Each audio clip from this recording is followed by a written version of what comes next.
Hello again to another Agricolor React, and today we will be watching How the Rich Avoid Paying Taxes from Vox.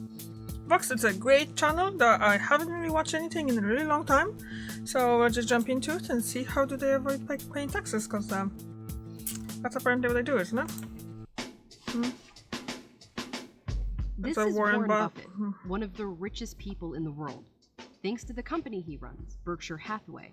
Basically, it's a holding company that just owns a bunch of other companies, Geico, Dairy Queen, a huge railroad, as well as a lot of stock in other companies like Apple and Coca-Cola.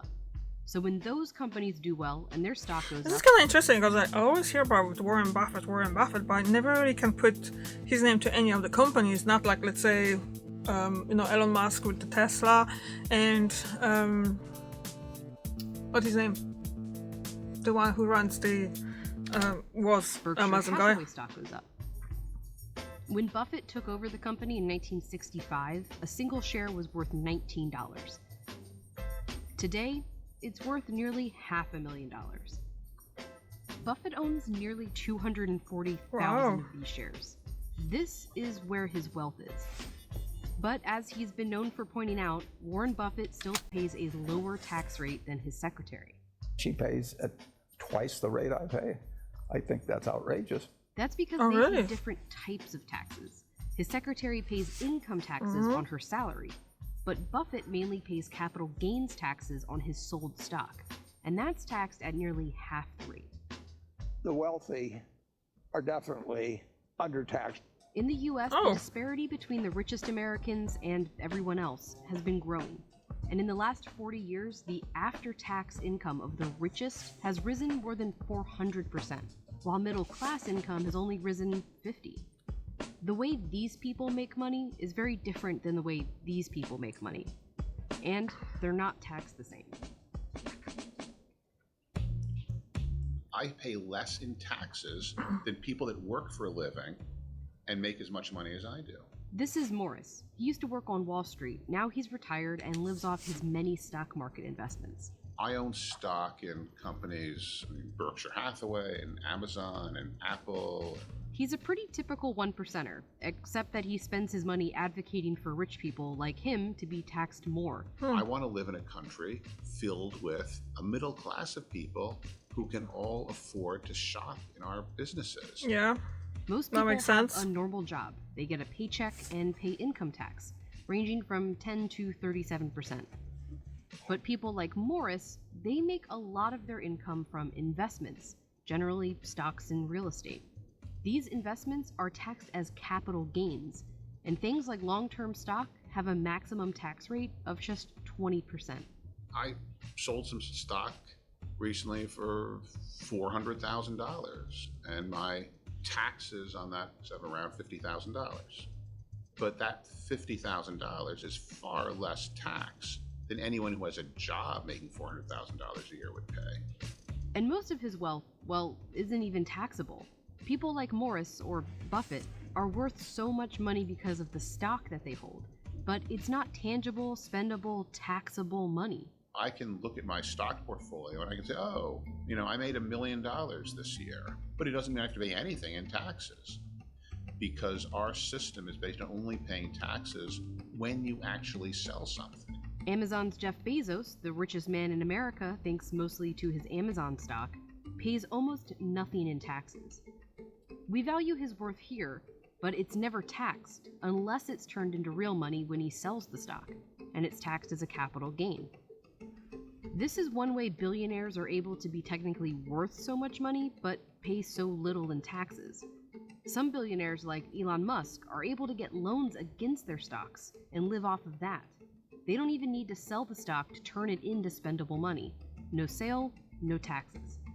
The fact is, if you're a billionaire, you don't need any income. There's also a big loophole in capital gains taxes that the rich exploit called the stepped-up basis. If, hypothetically, Warren Buffett were to sell his stock, he'd have to pay capital gains taxes based on his profit. So the cost of the stock minus the original investment. But if he holds off selling his entire life, when he dies, whoever inherits the stock and then sells it would only have to pay taxes on what they earned after they inherited it, leaving all those original gains untaxed. It's part of what's called buy, borrow, die, and it's one way the richest families avoid paying taxes. It's this system and the fact that most taxable capital gains are going to the top 1% that lawmakers see changing the capital gains tax as an easy way to tax the rich. President Biden has proposed closing that stepped-up loophole and increasing the maximum tax rate from 20% to 39.6%, but just for people making more than $1 million a year. Critics argue that it may discourage people from investing in the stock market, or that current millionaires would just sell less stock. But it would bring in more tax revenue, from more conservative estimates of $200 billion over 10 years to double that.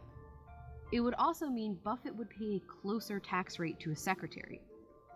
But this pile of unrealized money still goes untaxed. There's a lot of things we could do to make the system more fair. We could have taxes on wealth. We could have taxes on gains in the stock market.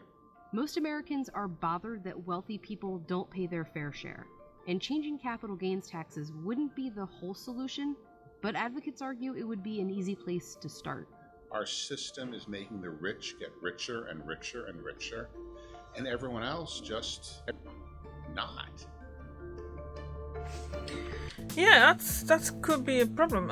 Is a problem apparently, isn't it? And it's kind of nice to see that some people that they have money actually proposing that, well, we should be paying more taxes because, well, you know, like someone who earns, works and stuff like that pay more taxes than me.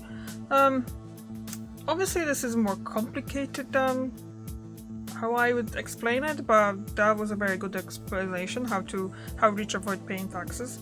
And actually, I always was thinking that they actually avoid, but obviously now here they're saying they do pay taxes, unless most of the really rich people, really rich families just basically just do buy the stocks, leave them there, and then someone gonna die, like buying in the name of the oldest member of the family, and then that person drops dead. And whoever inherits that gets that and just pay the taxes on the very little stuff, isn't it? It's kind of, I don't know what to think about it, because it's, I just don't know.